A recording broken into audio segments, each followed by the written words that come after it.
warahmatullahi wabarakatuh. Halo teman-teman semuanya, terima kasih nih kali ini Himateo Bangka udah kedatangan seorang yang luar biasa, yaitu Rizky Zenadang atau yang biasa dikenal dengan Bang Zen.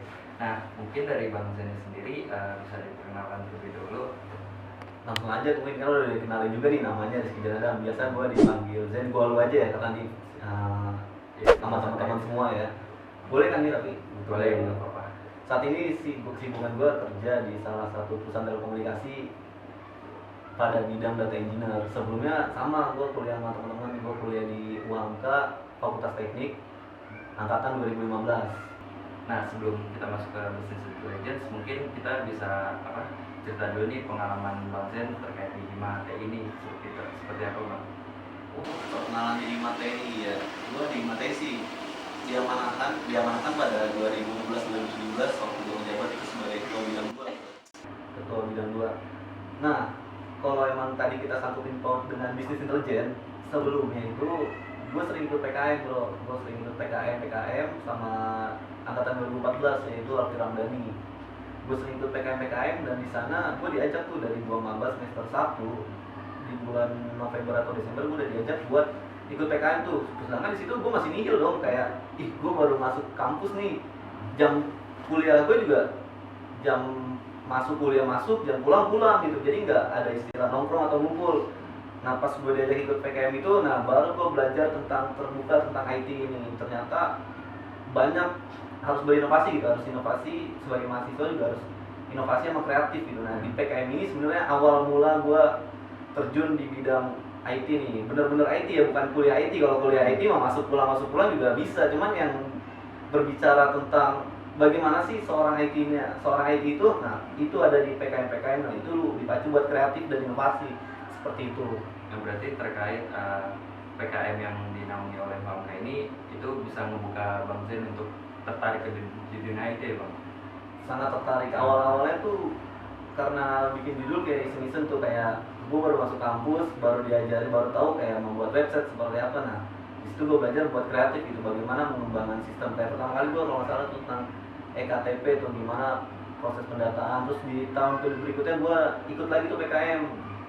Di tahun berikutnya gue ikut lagi tuh, cuman gue gabung nih sama angkatan 14. Tadinya kan gue independen nih, maksud gue di angkatan 15 sendiri. Terus di tahun berikutnya sama gue di angkatan sendiri. Nah pas tahun ketiga gue kolaps nih sama angkatan 14 yang gue bilang tadi, Alfi Ramdhani. Nah di situ dia membuka mindset gue tentang bagaimana perkembangan data saat ini seperti itu. Nah di sana sedang boomingnya pada masa di 2016-2017 itu untuk di kampus gue ya, tentang machine learning, artificial intelligence, terus ada OpenCV buat image processing seperti itu. Banyak sebenarnya yang bisa dikulik di sana seperti itu sih.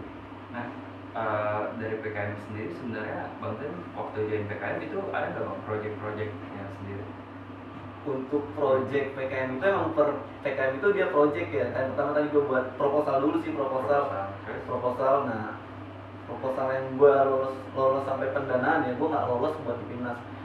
Gue pas di pendanaan ini gue nyari judul nih, kira-kira apa nih yang lagi booming nih sekarang nih, yang lagi booming. Wah ternyata ada machine learning ini nih, machine learning. Nah cuman kulik lagi tuh, kulik adalah salah satu situs kayak Kaggle. Nah dia salah satu yang membuat open data, dan dari situ belajar kita buat yang namanya mini studi kasus mini tuh. Di situ dia banyak dataset yang dilempar di situ, kita buat, kita pelajarin. Abis itu ketemulah judul buat PKM, yaitu sentimen analisis. Di situ sih. Oh, jadi seperti itu ya. Nah, berarti di tahun-tahun segitu yang paling booming berarti machine learning gitu Bang ya? Banyak bro, dulu tuh banyak. Kayak website pun booming, seperti dulu tuh sempat booming karena itu muncul juga Laravel. Terus ada CI juga baru naik daun tuh pada masa gue baru masuk kuliah di 2015. CI itu masih banyak dicari banget. Terus ada namanya Laravel di 2000 berapa tuh, Laravel booming tuh. Terus untuk yang buat memeras logika nih, karena jujur aja gue nggak suka gitu dengan dengan codingan yang sangat rumit gitu. Kalau kita belajar PHP menurut gue pribadi itu rumit. Karena sebagai mahasiswa IT pun ya bisa dibilang ya apaan sih ini, gue baru masuk cuma udah langsung begini seperti itu sih. Udah kode-kodenya ya, kode-kodenya tuh aduh sangat glimmer gitu. Gue harus step by step gitu, gue harus belajarin kalau di website lo harus belajar HTML, lo harus belajar CSS, terus lo harus dulu kan belum kayak sekarang kayak ada React Native, mungkin ada cuman nggak sefamiliar sekarang gitu. Ada view banyak sih seperti itu. Nah, kan kalau di tahun sekarang kan booming-boomingnya lagi nih data analisis, business intelligence, terus data science. Nah dulu di tahun-tahun segitu kira-kira booming juga apa? Di tahun-tahun segitu. Kalau bisnis, gue juga baru tahu bisnis intelijen itu ketika gue baru masuk kantor. Ceritanya begini, cerita gue masuk kantor. Jadi waktu gue baru lulus di 2019 di bulan Agustus. Nah, gue ikut on project dulu tuh selama 1 sampai 1 bulan dan 1,5 bulan lah di salah satu perusahaan warehouse buat penyimpanan barang ya, sebagai apa namanya bisa dibilang infrastruktur sama replacement PC tuh. Jadi gue kerjanya agak cukup berat di situ, di network itu kalau on project itu berat kan. Kebetulan banget waktu gue di akhir tahun itu, di tepatnya di Desember itu ada yang share tuh tentang lowongan kerja. Gue juga sebelumnya nggak tahu kalau itu bisnis intelijen, tapi dia kayak kebutuhannya itu kayak SQL, terus apa namanya Python. Nah di situ kan karena di PKM kemarin gue ngepakai Python buat data ini, sama SQL itu kan sangat mudah gitu dipelajari, sangat mudah. Nah itu yang gue pakai. Nah skill SQL ini nih yang gue sangat sangat excited banget. Akhirnya gue coba proof dan di tesnya itu SQL, ternyata di tesnya di SQL. Dan di situ gue langsung tes di kantor telekomunikasi. Gue interview, gue tes, dan ternyata hasilnya lumayan lah. Gue diterima di bagian bisnis intelijen. Sebelumnya juga gue nggak tahu kalau itu buat bisnis intelijen. Nah, kalau nggak salah Bang Zain ini menjabat sebagai kepala bidang 2 di Himpunan Teknik Informatika ya Bang ya? Kok lu tahu sih? Iya Bang, saya kan ada Bang. Nah, bisa Lu mata-mata ya? bisa diceritain sedikit nggak Bang tentang mungkin proyek-proyek di waktu lu menjabat sebagai di kepala bidang 2 Bang? Wah, sebelum masuk ke project, gue punya sejarah banyak sih waktu gue jadi kabin 2. Waktu gue masuk kabin 2 itu waktu angkatan 2016-2017. Waktu itu gue diamanahkan sama ketua himpunannya Anur Fuad. Bang Anur, biasa dipanggil Fuad sih. Kalau Bang Anur artinya cahaya, nggak asik. Ini Bang Fuad. Nah dia ngamanin gue waktu itu jadi ketua bidang 2 di sana. Waktu di sana tuh dia punya pola pikir yang berbeda di sana. Yang itu sih yang paling gue respect sama beliau. Nah di sana gue dikasih kebebasan untuk merancang sendiri program kerjanya. Jadi nggak harus terpaku sama tahun-tahun sebelumnya, tapi berinovasi. Kalau emang berinovasi kita nggak bisa, minimal kita membaguskan acara-acara sebelumnya. Gitu. Jadi acara-acara yang udah ada waktu sebelumnya tuh, waktu di angkatan gue gimana caranya itu buat lebih bagus lagi. Nah itu yang ditekankan seperti itu sih. Untuk project mah, ya lu bakal mengekspor sendiri gitu. Dengan kemajuan zaman yang sekarang kayaknya nggak mungkin pakai program kerja pada masanya soal itu sih.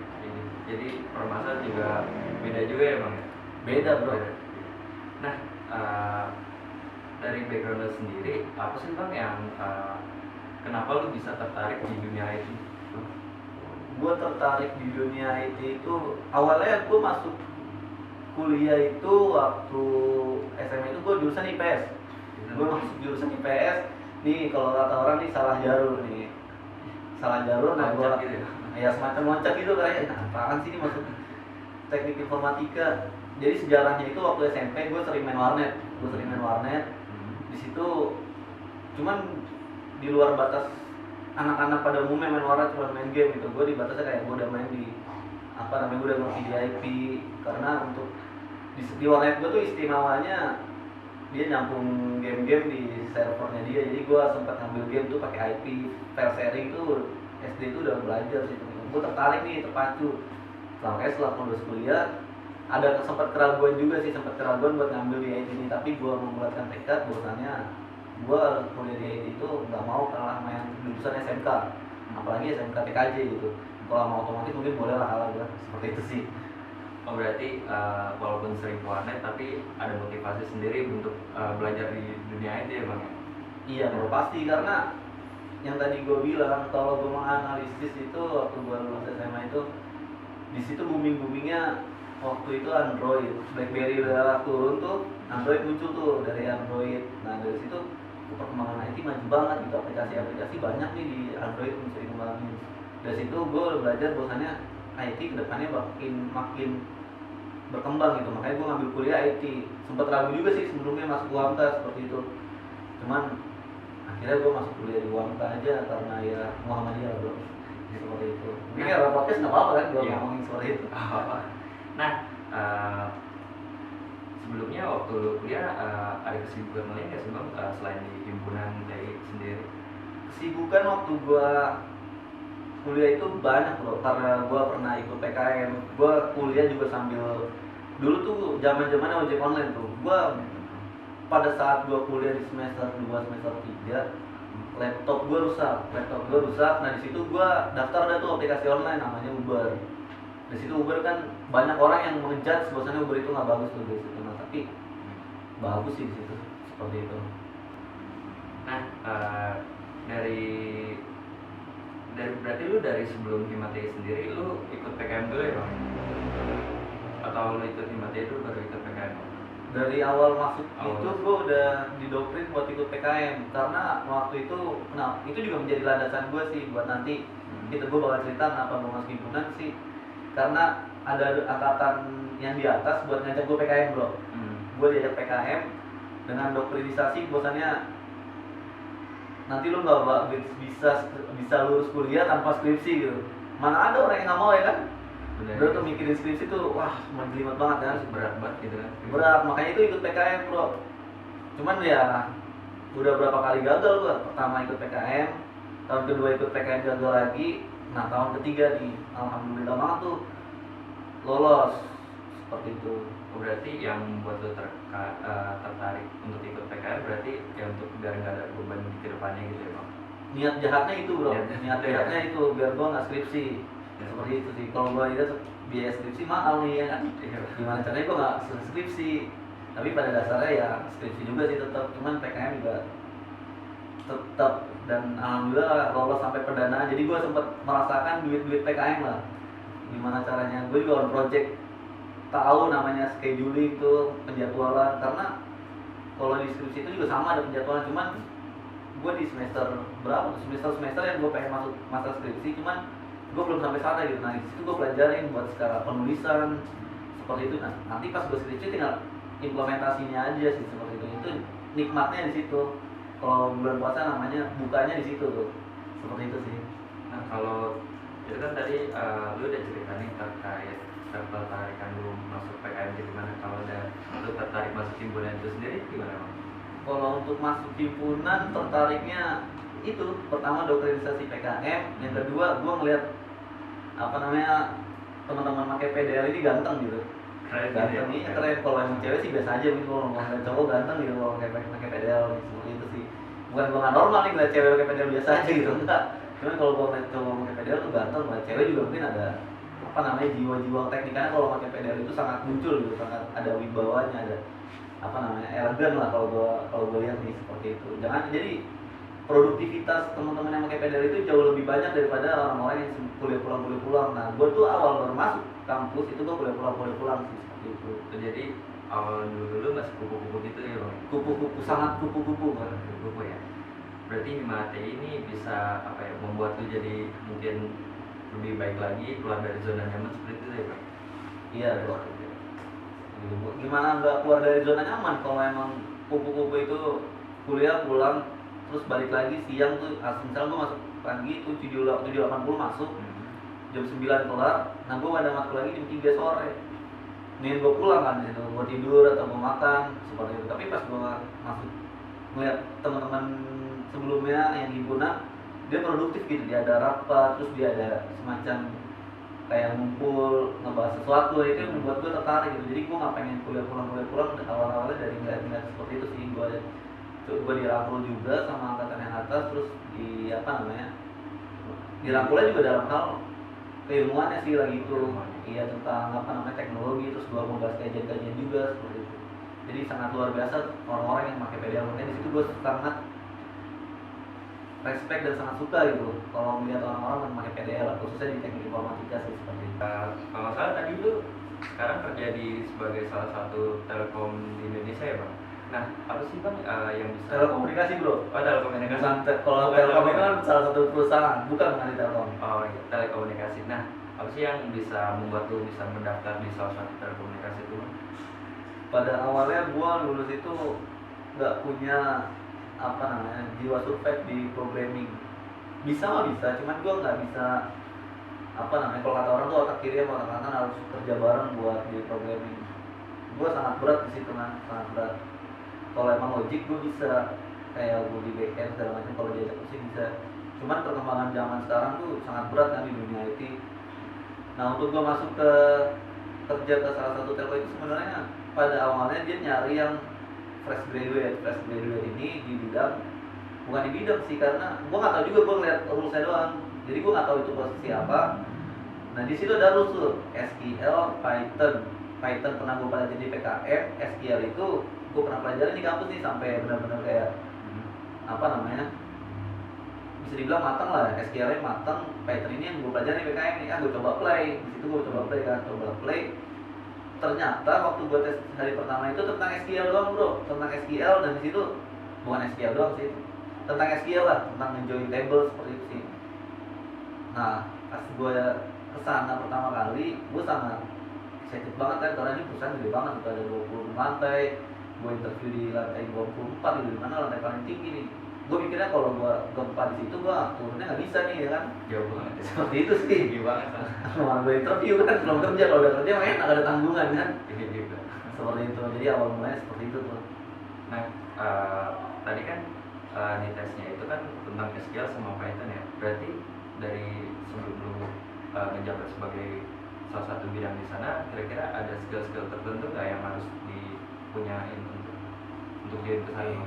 Karena sekarang gue udah di bisnis intelijen ya, dia sih sekarang banyak kan di SQL, yang belum banyak di SQL, yang main di SQL. Kalau di BI itu minimal bisa reporting di sana itu misalnya belum pakai, ada beberapa tools yang dipakai sih di bisnis intelijen ini, kayak ada Tableau, terus ada sekarang apa namanya Google Data Studio GDS, terus ada namanya Qlik pakai Q ya, Qlik itu pakai Q, terus ada namanya sekarang Power BI itu yang dari Microsoft apa, gue juga lupa sih, pokoknya ada Power BI, Tableau, Qlik. Nah itu yang paling menonjol saat ini nih, seperti itu sih. Nah tadi kan lu nyebut kata business intelligence nih. Nah sebenarnya business intelligence sendiri itu apa sih? Business intelligence itu apa namanya, bukan hal-hal yang baru sih sebenarnya, hal-hal yang pada dasarnya itu menyangkut seluruh data-data yang ada perlu di perusahaan loh. Jadi seluruh data, mulai dari data keuangan, terus data masalah apa namanya barang, data semua data tuh pokoknya ada. Misalnya lu divisi keuangan ya kan, lu megang data keuangan, nah ini ada divisi tentang apa namanya barang, warehouse, nah lu punya data divisi warehouse, nah ini data produksi, lu punya data produksi. Data itu semua menjadi data divisi kan. Nah dari BI ini semua data itu BI harus tahu, business intelligence harus tahu seluruh datanya. Jadi nanti misalnya itu data nggak sinkron, itu data nggak apa namanya nggak sama, atau itu data melenceng dari apa namanya dari yang udah ada, nah itu bisa ditindakin, misalnya dilakukan apa namanya meeting atau apa namanya memproses bahwasannya kenapa ini bisa seperti ini, kenapa ini bisa seperti ini datanya, kenapa nggak sinkron seperti ini. Karena income perusahaan itu sangat apa namanya sangat ditunggu-tunggu lah, maksudnya lu buka usaha cuman nggak pengen dapat income, gimana sih rasanya kan, seperti itu. Nah bisnis intelligence itu seperti itu, dan seluruh datanya lu harus sama, divisi lu, divisi gua, divisi yang lain, divisi teman-teman, itu datanya semua harus sama. Nah itu di situ ada yang kontrol namanya bisnis intelligence. Nah seluruh data itu yang ada di perusahaan, biasanya perusahaan-perusahaan gede nih, khususnya di telco, nah itu ada namanya bisnis intelligence. di bisnis intelijen ini juga banyak apa namanya role-role masing-masing. Jadi nggak cuma bisnis intelijen cuma apa namanya ngawasin data seperti itu, enggak seperti itu. Nah, tadi kan lu jelasin bisnis intelligence itu ada di setiap perusahaan-perusahaan besar. Nah, seberapa penting sih peran CBI ini dalam perusahaan-perusahaan itu? Apakah ada perusahaan yang tidak mengharuskan menggunakan BI? Itu gimana, Pak? Untuk itu sih sebenarnya ya ada juga nggak apa-apa. Kalau untuk di perusahaan gede sih wajib ada sih, menurut gua wajib ada, karena di bisnis intelijen itu dia punya beberapa apa namanya, kalau orang bilang beberapa ada role masing-masing. Role misalnya lu grupnya di bisnis intelijen dan itu punya role masing-masing tuh, kayak lu punya grup divisi, nah lu punya divisi lain tuh di situ. Kalau di bisnis intelijen sendiri di divisinya banyak nih, grupnya grup divisi intelijen nih, bisnis intelijen, grupnya bisnis intelijen, divisinya banyak. Divisi apa aja gitu, Pak? Divisinya ada banyak sih, kayak misalnya gue di telco, gue jelasin secara telco aja ya. Itu ada data engineer, terus ada data analis, terus ada data scientist, terus ada business planning, terus ada pokoknya banyak lah tuh, business planning, terus ada business analis juga di situ. Pokoknya seluruh data itu bakal seluruh data yang ada di divisi-divisi atau grup-grup yang lain itu semuanya harus sama dengan data yang dipunya sama BI ini. Biasanya kan grup apa namanya divisi yang lain nyetor data nih, divisi apa namanya grup-grup yang lain nyetor data. Nah, data itu harus sinkron gitu. Nah, disitulah fungsinya BI, biar lo nggak ada, bisa dibilang sih nggak bermain dalam melakukan apa namanya laporan data. Nah, di situ BI harus main seperti itu. Oh, seperti itu ya. Nah, tadi lu kalau salah pernah bilang data analis, data engineer, data scientist. Nah, kira-kira itu apa sih, Bang, pengertiannya, Bang? Data mungkin bisa dari data analis dulu deh, Bang. Data analis ya kerjanya analisis doang, bro. Misalnya kita lagi on project nih, bukan doang sih, kayak misalnya lagi on project nih, lagi on project. Kalau gua lah yang pas berjalannya project nih, data analis pas berjalannya project. Data analis pas berjalannya project dia sangat yang paling dibutuhkan, karena dia bakal melakukan apa namanya pengumpulan data tuh, report. Misalnya lu penjualan, hari pertama ini penjualan tentang apa, hari kedua penjualannya itu berapa ya, bukan apa. Hari pertama penjualannya berapa, kedua berapa, ketiga berapa. Di situ lu harus lengkap tuh, data-data yang dibutuhkan itu harus lengkap, laporan itu harus lengkap. Nah itu secara nggak langsung kerja apa namanya data analis itu di situ. Nah kalau gue sambungin ke IT nih ya, karena kita kan IT, kita sambungin ke IT. Nah itu biasanya tools yang dipakai itu SQL. Tadi. Dia kan di perusahaan itu dia punya sebuah server untuk nampung apa namanya data-data yang ada, data-data gitu. Iya, bisa dibilang kayak data warehouse-nya IT kan data-data yang berjalan secara bisa dibilang real time sih kalau data warehouse. Jadi ada data warehouse. Kalau kita ngejabarin data warehouse itu apa, panjang lah. Pokoknya data warehouse itu kan gudang ya, jadi gudang data, semua data itu ada di situ, ada di server itu. Seperti data analis itu ngambil dari server perusahaan buat dianalisis tuh selama berlangsungnya proyek seperti itu. Nah, lo kan kerja sebagai BI ini, Bang, di perusahaan salah satu Telkom. Nah, bisa diceritain nggak, Bang, kerjanya itu ngapain aja sih, Bang?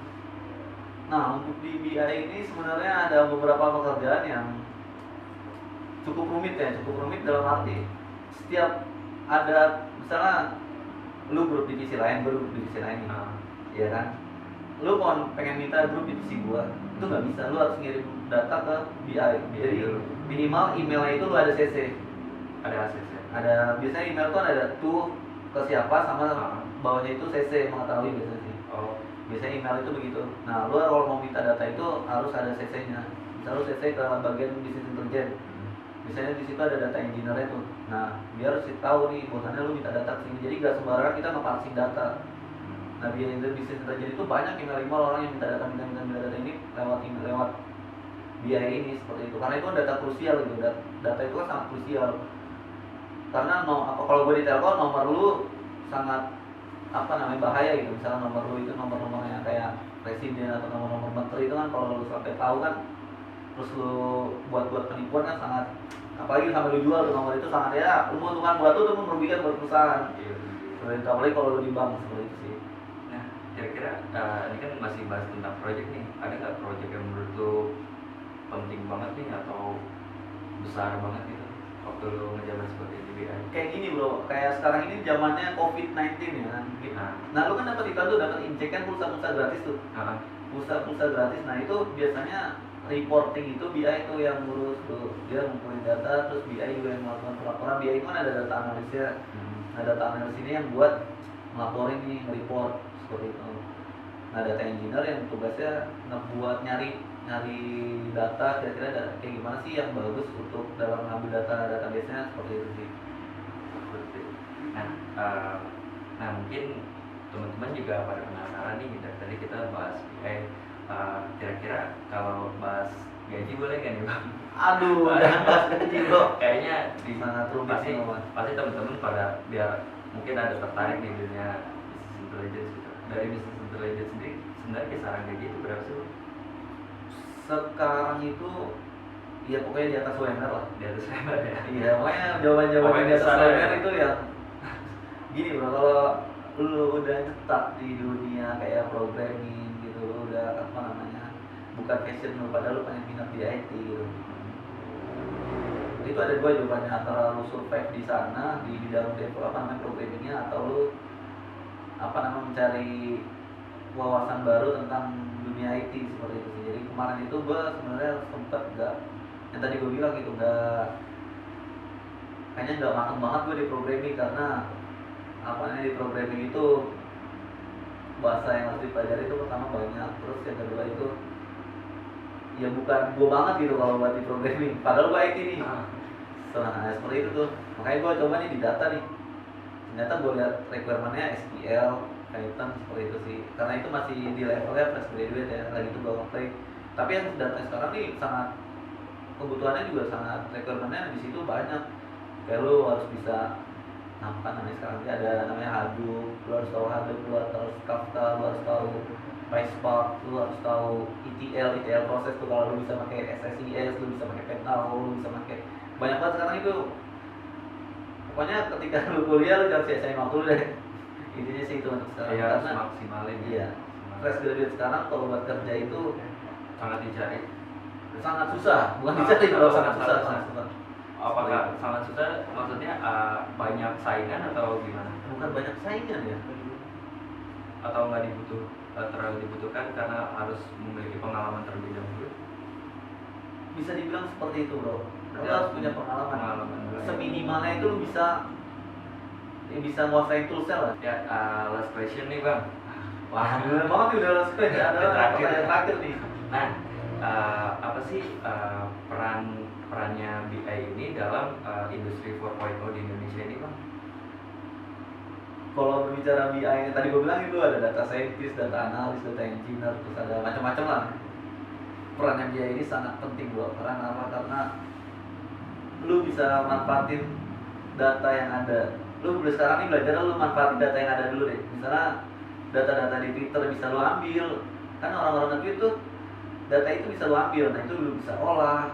Misalnya tentang bakso nih di Twitter. Kira-kira populasi bakso banyak nggak sih? Lu bisa nyari by Twitter, atau lu bisa nyari by di sana itu ada Facebook, bisa lu cari by Facebook, atau sekarang Instagram juga udah ada API-nya, lu bisa cari di Instagram by API gitu. Lu bisa narik data itu dan lu bisa nyari sebuah insight baru gitu.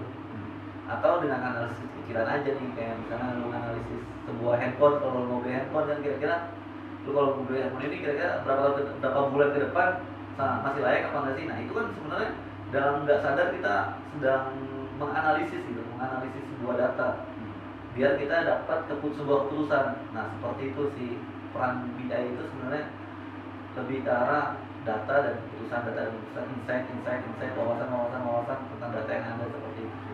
Nah berarti kita ngambil data itu dari manapun ya, tadi dari Twitter, dari Facebook, Instagram, dan lain-lain gitu ya? Sangat banyak bro. Nah mungkin sekian kali Bang ya dari Alhamdulillah banget nih bro, sekian tentang BI ini. Terima kasih lagi nih Bang untuk hadir ke acara podcast si Matei Wangka ini di bulan Ramadan yang penuh rahmat ini. Tetap produktif, jangan lemes-lemesan. Ya, makasih buat teman-teman di rumah yang udah nonton videonya sampai akhir. Nah, buat teman-teman sekiranya ada yang bisa nanya lebih lanjut tentang BI, mungkin bisa di DM Instagramnya apa nih Bang? Rizky Zen ada semua. Dan nanti ada di kolom deskripsi di bawah ya. sekiranya kalau emang teman-teman ada yang punya saran materi tentang podcast kedepannya, bisa di DM ke Teh Hamka atau bisa kolom komentar aja di bawah. Jangan lupa klik like sama subscribe ya. Terima kasih. Wassalamualaikum warahmatullahi wabarakatuh. Waalaikumsalam warahmatullahi wabarakatuh.